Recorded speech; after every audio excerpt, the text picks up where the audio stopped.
नमस्कार दोस्तों। आज 21 जून 2020 और मैं स्वागत करता हूं आपका युवा एंड डेली करंट अफेयर्स में। तो चलिए बिना देरी करते हुए शुरू करते हैं अपना आज का करंट अफेयर्स, जिसका पहला क्वेश्चन है, हाल ही में अमेरिका ने किस देश के खिलाफ मानवाधिकार के हनन के लिए ओइंगर human rights policy act 2020 bill पर क्या है हस्ताक्षर किया है? ऑप्शन देख लेते हैं। ए है चीन, बी है जापान, सी है फिलीपींस और डी है ईरान। और दोस्तों इसका सही उत्तर है ऑप्शन ए जो है चीन।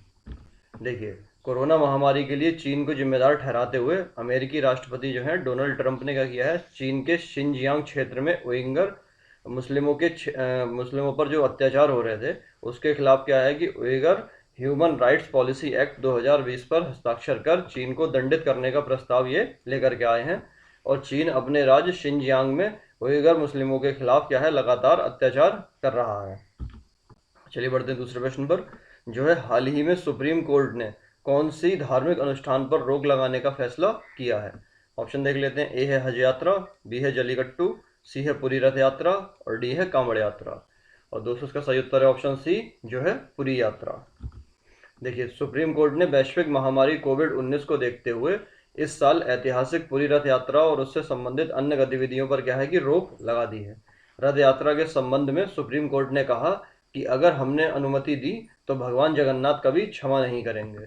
और यह रथ यात्रा जो है वो 23 जून से प्रारंभ होकर 10 दिनों तक चलने वाली थी। और इसके अलावा ओडिशा में पहले ही 30 जून तक क्या है लॉकडाउन है। चलिए बढ़ते हैं तीसरे प्रश्न की ओर, जो है हाल ही में केंद्रीय गृह मंत्री अमित शाह ने दिल्ली में कोरोना जांच का रेट कितना तय कर दिया है? ऑप्शन देख लेते हैं। ए है 4500 रुपये, बी है 4000 रुपये, सी है 3500 रुपये और डी है 2400 रुपये। और दोस्तों इसका सही उत्तर है ऑप्शन डी जो है 2400 रुपये। देखिए, केंद्रीय गृह मंत्री अमित शाह ने दिल्ली में कोरोना जांच का रेट 2400 रुपये प्रति व्यक्ति कर दिया है। पहले यह कितना था? 4500 रुपये प्रति व्यक्ति था। चलिए बढ़ते हैं चौथे प्रश्न की ओर, जो है 20 जून को प्रधानमंत्री नरेंद्र मोदी ने लॉकडाउन में लौटे श्रमिकों को अब अपने गांव घर में ही क्या है रोजगार मुहैया कराने के लिए गरीब कल्याण योजना, कौन सी योजना? गरीब कल्याण योजना अभियान का उद्घाटन किया है। आपको बताना है कि यह योजना कितने राज्यों में लागू की जाएगी। ऑप्शन देख लेते हैं। ए है 3 राज्य, बी है 4 राज्य, सी है 5 राज्य और डी है 6 राज्य। और दोस्तों का सही उत्तर है ऑप्शन डी जो है 6 राज्य।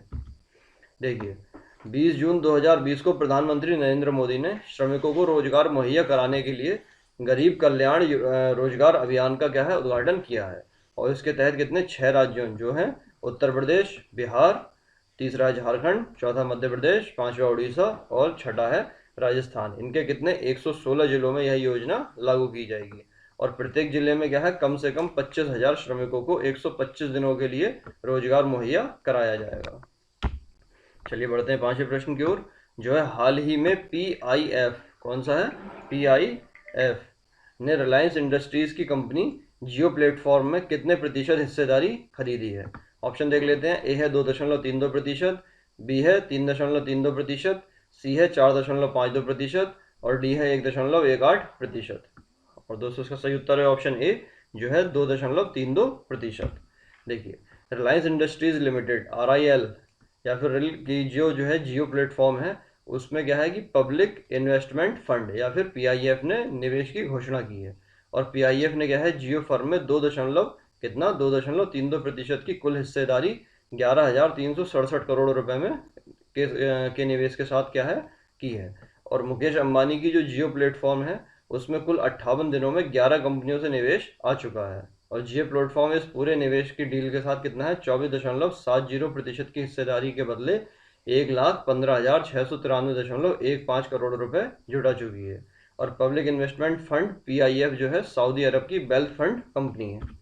चलिए बढ़ते हैं छठे प्रश्न की ओर, जो है हाल ही में एशियाई विकास बैंक या फिर ADB एशियन डेवलपमेंट बैंक ने इस वर्ष एशिया की विकासशील अर्थव्यवस्थाओं की विकास दर कितने प्रतिशत रहने की संभावना जताई है? ऑप्शन देख लेते हैं। ए है 0.1%, बी है 0.2%, सी है 0.5% और डी है 1.12%।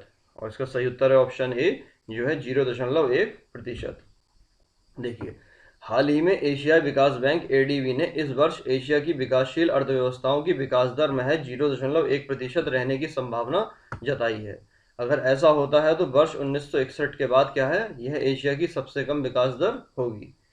चलिए बढ़ते हैं सातवें प्रश्न की ओर। जो है हाल ही में कौन से राज्य ने लॉकडाउन के कारण प्रदेश में वापस लौटे प्रवासी श्रमिकों को रोजगार उपलब्ध कराकर उन्हें स्वावलंबी बनाने में सहायता देने के लिए व्यावसायिक शिक्षा एवं कौशल विकास विभाग ने क्या है, आभा ऐप आत्मनिर्भर भारत तैयार किया है? ऑप्शन देख लेते हैं। ए है उत्तर प्रदेश, बी है मध्य प्रदेश, सी है राजस्थान और डी है बिहार। और दोस्तों इसका सही उत्तर है ऑप्शन ए, जो है उत्तर प्रदेश। चलिए बढ़ते हैं आठवें प्रश्न की ओर। जो है हाल ही में भारतीय रेलवे ने कानपुर से मुगल सराय वर्तमान दीनदयाल उपाध्याय स्टेशन जो है स्टेशनों के बीच क्या है फ्रंट कॉरिडोर प्रोजेक्ट में चीनी कंपनी का ठेका रद्द करने का फैसला किया है। अब बताना है कि यह प्रोजेक्ट कितने करोड़ का था। ऑप्शन देख लेते हैं। ए है 350 करोड़, बी है 400 करोड़, सी है 470 करोड़ और डी है 560 करोड़। और इसका सही उत्तर है ऑप्शन सी, जो है 470 करोड़। देखिए हाल ही में भारतीय रेलवे ने क्या किया है, कानपुर से दीनदयाल उपाध्याय रेलवे स्टेशनों के बीच सिग्नल्स का जो काम है वो Chinese company China railway signals and communication corporation CRSC को दिया गया जो प्रोजेक्ट है उसे रद्द कर दिया है। और इस प्रोजेक्ट की कुल लागत कितनी है, 470 करोड़ रुपए है। और ये जो वजह है।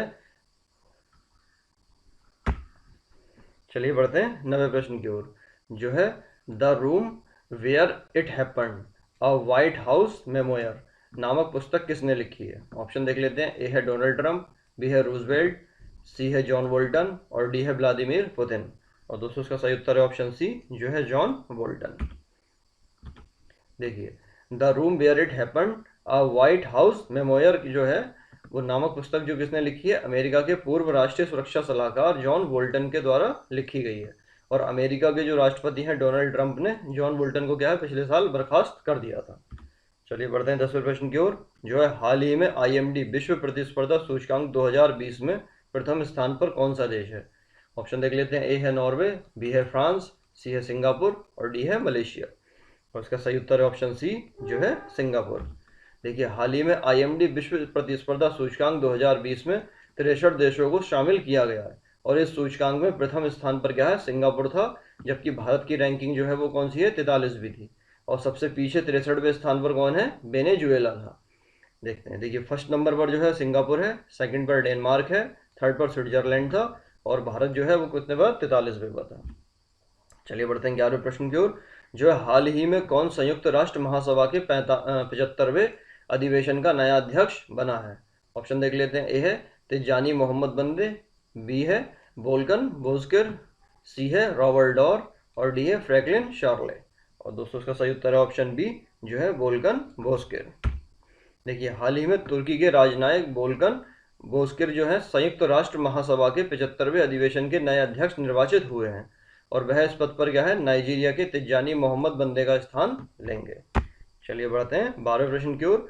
हाल ही में सिडबी के जो है नए निदेशक कौन बने हैं? ऑप्शन देख लेते हैं। ए है देवेंद्र कुमार सिंह, बी है पीयूष मिश्रा, सी है रंजन पांडे और डी है राजेश कुमार तिवारी। और दोस्तों इसका सही उत्तर है ऑप्शन ए, जो है देवेंद्र कुमार सिंह। देखिए हाल ही में देवेंद्र कुमार सिंह जो है उन्हें क्या है, सिडबी के नए निदेशक बने हैं, बनाया गया है। और देखिए सिडबी जो है small industries development bank of India की स्थापना जो हुई थी वो हुई थी 2 अप्रैल 1990 को। और इसका मुख्यालय कहाँ स्थित है, लखनऊ में। और भारतीय लघु उद्योग विकास बैंक सिडबी जो है भारत की एक प्रमुख वित्तीय संस्था है। और इसका उद्देश्य जो है वो है मझोले उद्योगों को ऋण उपलब्ध कराना है। और यह सूक्ष्म लघु एवं मध्यम उद्योग या फिर MSME क्षेत्र की क्या है, शीर्ष वित्तीय संस्था के रूप में कार्य करता है। चलिए बढ़ते हैं अपने आज के प्रश्न की ओर। जो है इरावदी नदी किस देश में प्रवाहित होती है? ऑप्शन देख लेते हैं। ए है भूटान, बी है नेपाल, सी है म्यांमार और डी है थाईलैंड। आपको करना है इस प्रश्न का उत्तर देना हमें कमेंट के माध्यम से। तो थैंक्स फॉर वॉचिंग। अगर आपको वीडियो पसंद आए तो इसे लाइक कीजिए और कमेंट के माध्यम से अपने प्रश्न का उत्तर भी दीजिए। साथ साथ में आप हमें फीडबैक भी दे सकते हैं। और इस वीडियो को अपने फ्रेंड ग्रुप्स में शेयर कीजिए। और अगर आप नए हमारे चैनल पर तो उसे सब्सक्राइब कीजिए। चलिए मिलते हैं कल के अंक में, तब तक के लिए जय हिंद जय भारत।